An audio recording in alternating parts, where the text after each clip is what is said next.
If anybody wants to keep looking at the model, then do whatever you need to do. That's all I'm saying. It's your time.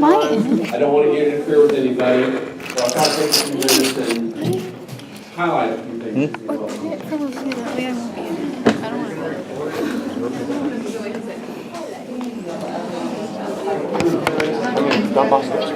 Why?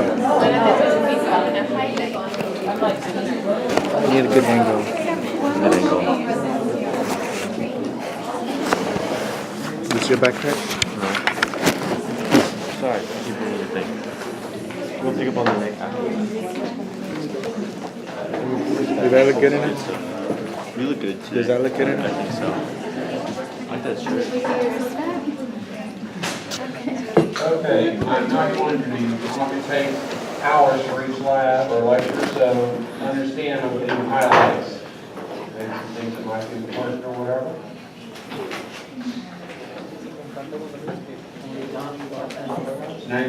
Okay.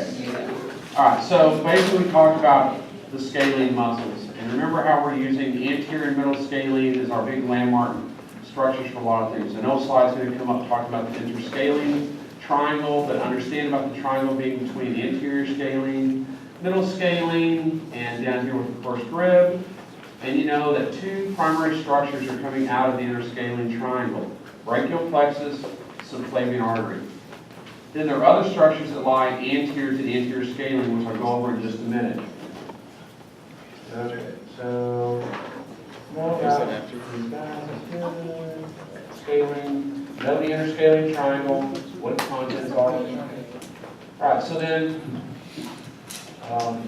so you definitely want to know that the anterior scalene muscle is the landmark that divides the subclavian artery into three parts. So talk about it as first part lying proximal to the muscle, second part lying deep to the muscle, third part lying distal to the muscle. You know, first part has three direct branches off of it: vertebral, thyrocervical trunk, and then the only one going in an inferior direction, the internal thoracic artery. So learn or remember as many things about these as you can. You know, the vertebral artery travels up, goes through the transverse foramen of cervical vertebrae, goes into the cranial cavity to form part of cervical willis. The two will combine to form the basilar artery. Internal thoracic, that's probably coming up. I'll wait on that in a minute. Thyrocervical trunk, all you really need to know is about its four branches. So suprascapular, transverse cervical, and it comes up as inferior thyroid, ascending from cervical. You know, deep to the muscle, costal cervical trunk, having the superior intercostal, comes off and goes down, and then the deep cervical going up, kind of mirroring what's happening with the ascending cervical. I have not seen a decent costal cervical trunk in here or its branches. That would be really hard to tag in here, in my opinion. Third part only has one branch that's distal to the muscle, that being the dorsal scapular artery. You need to remember that it's an intermittent artery, not always there. And if it's there, it travels through the brachial plexus. Okay. Again, showing the branches here. Okay. I'm trying to get you internal thoracic. Didn't I have a slide that talked about it? We learned about those. Okay. So you definitely want to know that the internal thoracic artery gives off what are called the anterior intercostal arteries. Where do the posterior intercostal arteries come from? Somebody say it, because you know, descending aorta, thoracic aorta, however you want to think of it. So internal thoracic gives off most of the anterior intercostals. It doesn't get the one that goes up the first intercostal space, because it actually comes from the superior intercostal artery, branch of the costal cervical trunk. Here's internal thoracic giving off anterior intercostal arteries, and then it ends by terminating into two branches: musculophrenic going to the diaphragm, and superior epigastric coming down and running right along the six-pack, if you will, rectus abdominis. You don't care. Just know, internal thoracic, direct branch off the subclavian artery, giving off anterior intercostals, and NES musculophrenic and superior epigastric. Okay, we talked about thyrocervical trunk. Outstanding. Dorsal. Okay. All right, so we talked about there were 4 nerves that you need to know in the root of the neck. And so going from basically kind of lateral to medial, if you will. Phrenic nerve is always directly on the anterior scalene muscle. It lies anterior to the anterior scalene, if you will. Next to it will be the vagus nerve. Next will come the sympathetic trunk. You can see the ganglia on it. And then most lateral being the recurrent laryngeal nerve traveling within the tracheoesophageal groove. All right? So here's right side of the neck. Here's the vagus nerve going down go into the thorax. But as it does, it gets off this branch that loops around the subclavian. And so it's coming over going right like this. So here is the recurrent laryngeal nerve on the right side. Left side doesn't do this. Left side loops around the aorta, ligament arteriosum, and then comes back. It will also travel through the tracheoesophageal groove, but it's much more inferior before it loops back up. So that's why we tend to focus on the right side, because it's actually more easily seen than what the left side is. Okay, sympathetic trunk, look for the ganglia. There's plenty of models in here. You see really nice ganglia stuff. Some of the models you can see 2. Some of the models you can maybe see 3. It's really difficult to see all 4. So there's different places where you can see these 2 better than what you can see maybe these 2. So just look at the different models and get a feel for which one of these is which. Okay, you know, phrenic nerve is going to the diaphragm. Where did the phrenic nerve come from? Everybody knows, right? C3, C4, C5. Where did the cervical plexus derive from? C1 through C4. So phrenic nerve takes part of its origin from the VPRs and cervical nerves that form the cervical plexus, but also has a component that's not part of the cervical plexus, that C5 part. It is not C1, C2, C3, or C4. Phrenic, C3, 4, 5. Keeping the old diaphragm alive. Okay. I am a blood vessel inside the nasal cavity that's getting sympathetic innervation. Where did my postganglionic sympathetic innervation originate from? Postganglionic, where did it come from? How about the superior cervical ganglion? All right? Where did my preganglionic sympathetics originate from? How about T1 to T2 potentially? Why would it not be C1?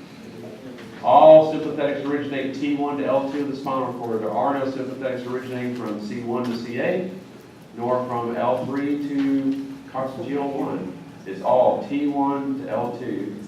But specifically for this, it's probably coming from T1 to T2. Upper part of the cervical, or the spinal cord in the thoracic region. Middle, inferior are going to give stuff to you like neck. Some of it will go down to the thorax, like the cardiac plexus and other stuff.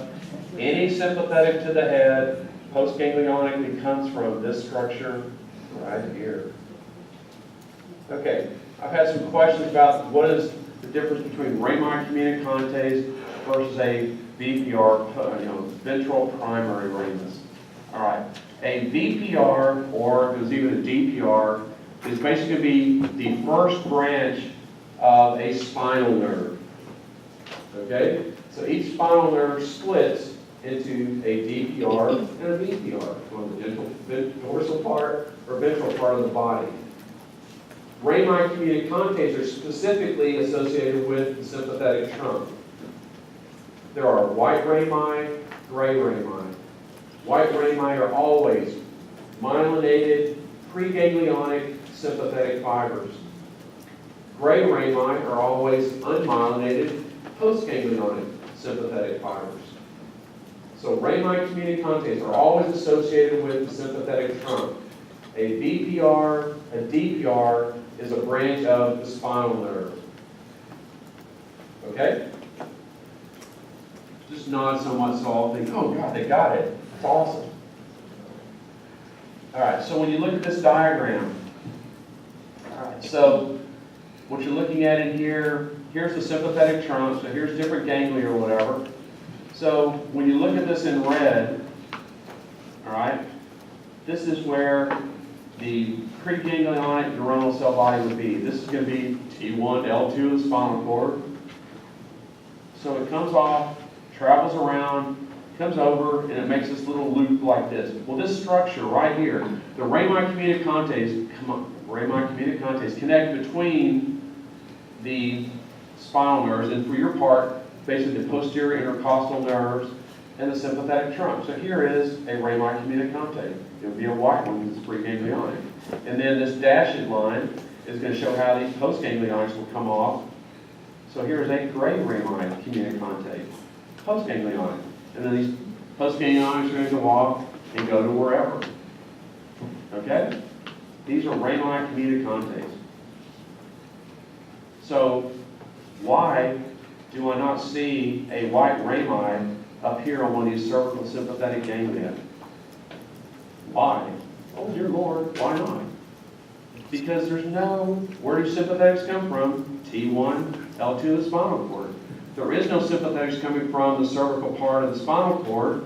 Where do my preganglionics come from? They're going up the sympathetic trunk to the cervical ganglia. They're doing this number right here. Coming off, come over, circle. They don't synapse in the ganglion. They come over and then, ooh, they're traveling up. And then they're going to synapse either the inferior, middle, or superior cervical ganglion. So there can't be this little structure, white ramus, because there's no connector up here. Instead, the preganglionics travel within the trunk. There are preganglionic sympathetics going to the middle, superior, inferior cervical ganglia, but they're not coming off like this. They're coming over, circling, and traveling up to synapse in one of those three cervical ganglia. Will there be a gray rami communicante? Yes, because you have to get postganglionics coming off, going to wherever they're going to go. All the preganglionics for the cervical sympathetic trunk are inside the trunk. I know that makes sense to some, probably doesn't make sense to some. It's just, autonomics are just funky. That's what makes them so difficult to learn. Because one of the things I don't think we're going to do, but if you'll notice, look at how some sympathetics actually come off, travel. Oh, it doesn't synapse this ganglia. It goes way over here. And it's going to go become something we call splanchnic nerves going to the gut. You know, we always teach that sympathetics, preganglionics are typically short, postganglionics are long. Well, this one's, that's all about breaking every rule. That's a long fiber. And it goes to synapse in the ganglion, and then it's got a little bitty short one that goes the rest of the way. So rules are just kind of some general things that don't always apply in all cases. So it's like this. Now, if you look, right, here's dorsal root, here's the ventral root. Right here's the spinal nerve itself, and then it splits. I think the next slide is probably better about that. So here's the dorsal root, here's the ventral root. They come together. This spot right here is literally the length of the true spinal nerve. And then it splits into a DPR, dorsal primary ramus, and a VPR, ventral primary ramus. And then down here is how stuff gets from the cord down to sympathetic trunk. These would be like how rami would be. But it's different from ramus. You think VPR, DPR is the first branch of the spinal nerve. There's actually, instead of PRs, primary rami, there's also the dorsal secondary ramus, dorsal tertiary ramus. They split and split and split. Okay? Hopefully that tells us about rami communicantes. That's what I would focus on more than anything. Understanding that sympathetically, the rami communicantes are how pre- and postganglionic fibers get in and out of the sympathetic trunk. Okay. Let's go on. All right, you're going to remember that the thoracic duct is going to take lymphatic drainage from 3/4 of the body and drain into the union of the internal jugular vein and subclavian veins. It drains everything except for the upper right-hand quadrant. So there literally is something called the right lymphatic duct that does the same thing on the right side. It'll drain in the same location, but thoracic duct. Lymphatic drainage from 3/4 of the body into the union of subclavian and internal jugular veins.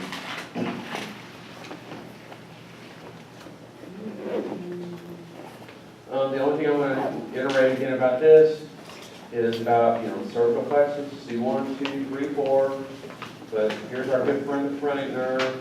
It's also coming from 2 of those roots of the cervical plexus, but then there's a third one that does. It's like if you wiped out the cervical plexus, you still have partial innervation to the phrenic nerve. Probably wouldn't work worth a darn, but something would still be there to innervate it. Oh, I don't know. Oh my gosh. Okay. Any questions before I move off of root of the neck? Awesome. Yeah.